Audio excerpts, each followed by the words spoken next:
মই এইটো ভাবি তোমাৰ সৈতে নেখেলিলোঁ যে বা মোৰ ঘৰতো আছে।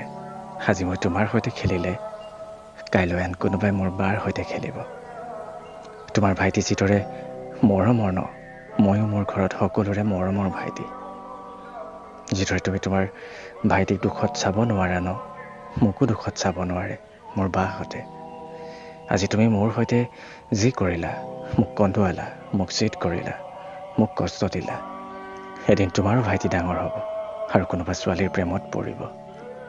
যিদৰে তুমি মোৰ সৈতে কৰিলা ন, ঠিক একেদৰে তোমাৰ ভাইটিকো কন্দুৱাব কোনোবাই, চিট কৰিব, কষ্ট দিব আৰু কান্দি থকা অৱস্থাত যেতিয়া তুমি নিজৰ ভাইটিক দেখিবা ন, তেতিয়া তুমি মোক দিয়া কষ্টবোৰক অনুভৱ কৰিব পাৰিবা। অভিশাপ দিছোঁ তোমাক, তুমি দেখা পোৱা তোমাৰ ভাইটিক এইটো অৱস্থাত, যিটো অৱস্থাত আজি মই আছোঁ।